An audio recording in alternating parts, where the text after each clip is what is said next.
Welcome to the channel, friends. So today's video is going to be a quick overview of the LS9 Snout Modification service from Kong Performance. Now, there's not any videos out there on YouTube about this component and the modification that's done on it. So I want to go over kind of the whole snout and what's done and what I think could have been done better. Because this is not the first snout I got. The first snout I got, I actually had to send back to Kong because it was not acceptable. There was like a handful of things wrong with it, and I was not putting it on my car. So he sent me out a new one after I reached out, and this one is somewhat acceptable. It's still not to my standards because just a lot of things could have been done better, I think. Given that it is a $2,000 service once you pay for all the shipping and taxes and things like that, depending on where you live. It is not cheap, and you have to send in your original OEM snout for him to keep as a core, so he can produce other ones. But I want to touch on the function, and also the aesthetics, how it is. Aesthetics is not that great, I can tell you right now. The thing looks like it's all butchered up. I will have to go in and smooth all this out, the throat area, make it look more presentable. Fix this kind of profile on the top here so it matches the Nick Williams throttle body. I'm going with the 112 millimeter, so I will have to blend this better, like trim out these corners here and smooth that out and refinish it because this paint job is hideous. It's really not a great finish. It's just like a cheap Rust-Oleum, metallic aluminum color. So I'm going to go over this whole snout, talk about the first one, talk about this one here, and see if it's worth it for you guys. I think it's still worth it.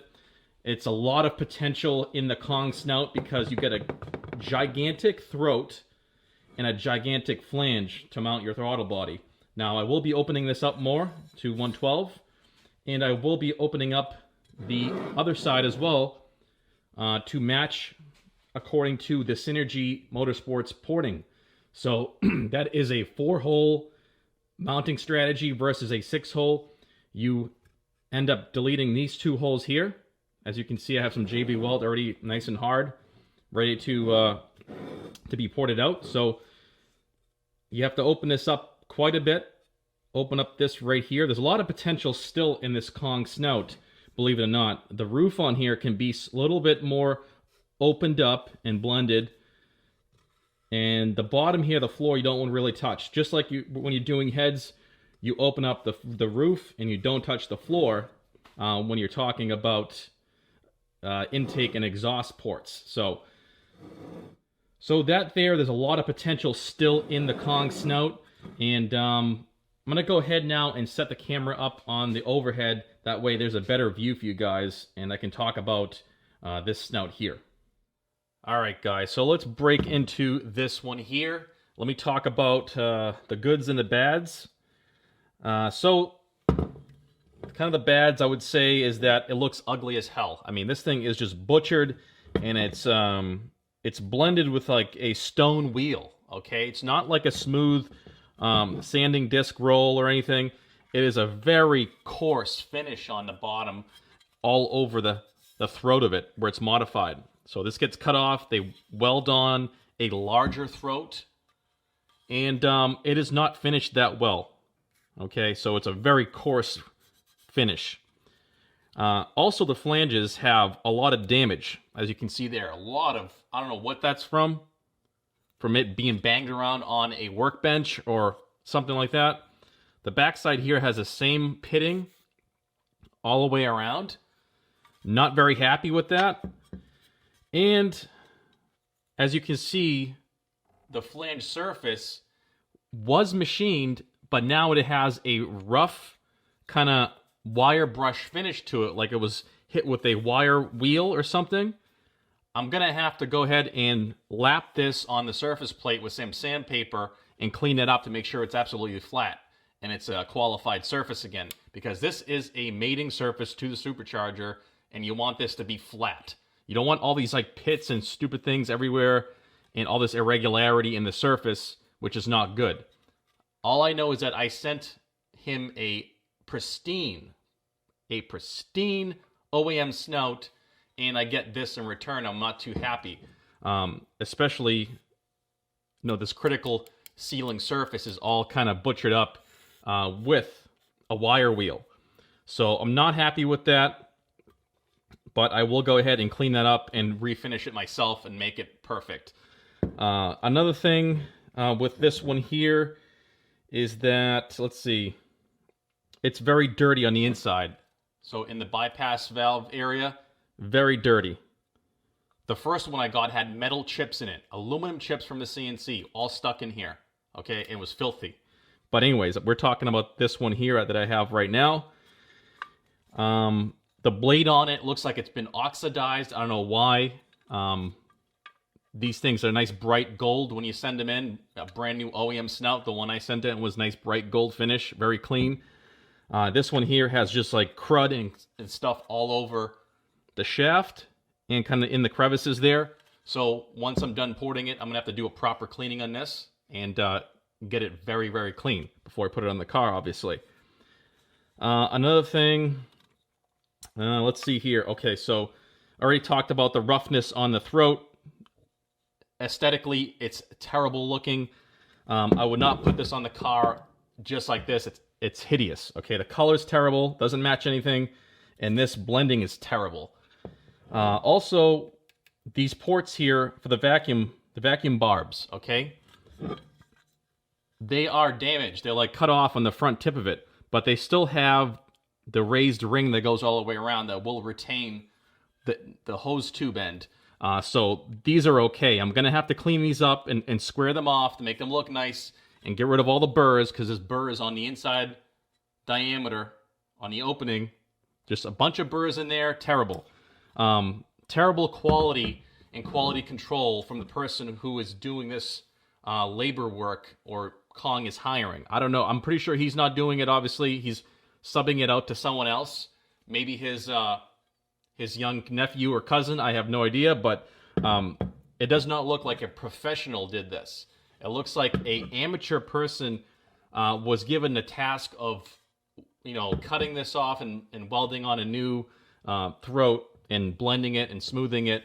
It looks like honestly like an 18-year-old, an apprentice doing work and completing this task, not a professional. A professional would leave, the surface very nice, use proper tools. It would be very hard to tell that he was in there, but this just looks like it was hacked. But it is still very usable. There's a lot of potential here, so that's the reason why I'm holding on to it, and I'm going to go through it myself and clean it up and do it right. What else do I want to talk about this existing one here? So we talked about the ports that are all chewed up and have burrs in them. Overall, this is barely acceptable. It's okay to put on your car once you clean it up and go through it yourself, but I would not do it straight out of the box. And so let me go ahead and do some measurements on the opening for you guys, since there's not information out there about that. All right, so we have the opening.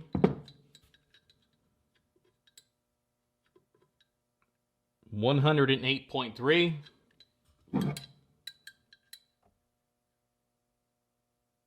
$109.8, and then about 2-3 inches in we have 116, 120 there. So that there is a very generous opening. I'm going to go ahead and mount a 112, so I have to open this up and port it out even more. But that's going to be totally doable. All I have to do is open it up just a little bit and flare it. And I'm going to also open this up on the backside, like I said. Open it up here, and just increase the inlet volume as much as I can without affecting the sealing surface all the way around. So this here is going to have a lot of work done to it. I wanted to go through it and kind of document, the goods and the bads, I guess you could say. And it seems like it's worth modifying further, even though I already have $2,000 into it. This LPE hub is already installed, but it's not pinned. It looks like there's some kind of damage on the face of it. It's not flush with the shaft, so I'm going to go ahead and press that back in so it's flush with the shaft, which is, that's how it's supposed to be according to the Lingenfelter hub. I've already installed one of these on my previous Snout, so I know what the install process is. The bearings feel good on this one. The original one that I got, the first one, the bearings did not feel good. Okay, so according to Kong, he redoes the bearings on the Snout when he does the modification service. I don't know. I can't verify that, okay? But all I know is that it does feel good. It feels tight. There's no grinding. There's no, like, drag. It just feels smooth. So, am I going to rebuild this? I'm not sure yet. I do have the supercharger rebuild kit because I want to replace the bearings and everything after I port everything out. And I might go ahead and do this as well because I have the bearings for this. But I'm not sure yet what I'm going to do. I may go ahead and do that, but we'll see. First, I want to take care of all the porting and getting this thing nice and, you know, prepped, ported out, and then cleaned up, dressed up, and then get a nice coat of paint on it, make it look real nice. So, gigantic opening there. You cannot get this with any other Snout on the market unless you buy a 2650. So, this is a ginormous amount of air you're going to be flowing. Especially after I poured it out for 112 and I open up the back of it, aka according to the Synergy Motorsports two-hole delete style or pattern. So that's going to create a lot more airflow, and it's just going to give me a lot more power, hopefully, once it's done. So looking forward to that when it's done. I'm really happy so far with all the parts and the components I'm putting into the car. I think it's going to be a great build, and it's going to output a lot of power. So let me go ahead and now check the wall thickness, because a lot of you guys probably don't realize that once you open these things up, the wall thickness is very, very thin. So we have 80 thousandths right there, 80 thousandths, 100 thousandths at the very bottom here, 80 thousandths, 70 thousandths right there. So as you can see there, about 70 to 80 thousandths on the wall thickness on the throat. That's acceptable. You don't want to go any thinner than that. So that will be a serious issue. You might break through and it might get weakened somehow after being mounted and with heat and stuff. So that's a good thickness all the way around. I'm happy with that. Also, the porting on this on the inside is also very rough, just like the outside here. So whatever tool they used for this, they use the same tool to blend in the inside, which is like more of a stone tool, like grinding tool, versus a roll disc or a roll cartridge, which will leave a much better finish. So very rough finish on the inside. That could be done a lot better. So I'm going to go ahead and smooth that out once I get everything roughed out. But very, very rough on the inside. I know most people can be like, oh, it doesn't matter what finish it is. It's better than the cast. Well, you know what? It could be done better. It looks like it's very rough. It's very unacceptable the way it's left, I think. There's some CNC porting right here that Kong does. I can still see the CNC tooling marks left behind. So, still a lot of potential for this. All right, so let me talk about the first Snout that I sent back. What was wrong with it? So, let me get this stuff out of the way first. All right, so now let's talk about the very first one that I got and what was wrong with it and why I sent it back. So, we'll start off with the hub in this area here. The bearings on the drive shaft felt like shit, okay? They were trash, they were rough, they were gritty. They definitely weren't new bearings like Greg was saying that they install. So that was an issue. That was the first thing. Then the shaft was mushroomed over here like someone used the improper tool to assemble or disassemble this whole thing. So the shaft was mushroomed over really bad, and there was damage along the side here on the aluminum. It was crushed over. So there was something happening where someone was using improper tools to assemble or disassemble this product here. So that I was not happy with, because if you were to ever remove this shaft, there might be an issue and you had damage to the sealing surface. Also, the vacuum barbs here were completely cut off. They were cut off like halfway, so you did not have this like raised portion to retain the hose end. So that they were just completely chopped off. If you were to install the hose over this, it would eventually pop off because there's nothing holding it in, which is this part right here, which is the raised area. So the vacuum ports chopped off, not good. Then this area right here, this orifice right here for that evap solenoid thing or whatever the hell it's called, was all distorted. It was not round, and there was weld on the inside of here, so when you install that O-ring, it would catch, and you could not install that component on this orifice here. And there was all distortion here from the welding and the blending. So this area was all jacked up. You could not install that component, and that was not good. And then moving along, also there was metal chips from the CNC, aluminum chips, inside the bypass valve and inside here as well. So it was never cleaned out. I don't know how it got to me in that condition, but someone just grabbed it and sent it, okay, because it was not in a shippable condition. I wonder how many people out there would have received it, gave it to the shop that was working on the car, and they would just install it the way it is, and there would be aluminum chips all in here, you know, when it's put together. That's crazy. Hopefully someone would have caught that, but that's just the state it was in when it came to me. The first one, the mounting flange, was in slightly better condition. It wasn't wire wheeled, but it did have damage all over it. Like it was been, you know, banged around on a bench and dropped, and tools hitting it, and all sorts of crap. You know, all I know is that I sent in a pristine snout, and I expect pristine snout back. But that's not what I got. I'm kind of upset about that, but at the same time, this here still has a lot of potential, so I'm going to go ahead and finish it and do everything that needs to be done to bring it up to standards and to bring it kind of to the level that I want on my car. So sometimes you just need to do the extra work if you want to have the gains that no one else has. So that's the way I look at it. There's still a lot of potential here, and even though I already threw $2,000 at it, I'm going to go ahead and spend more time and effort to make this thing insane. So I think I covered the main reasons why the first one was all screwed up. What else? I think I covered everything. It had the same issues with the blending. It was really rough on the inside. You know, they all come like this. They all kind of come like they're like just look like a complete hack job at first.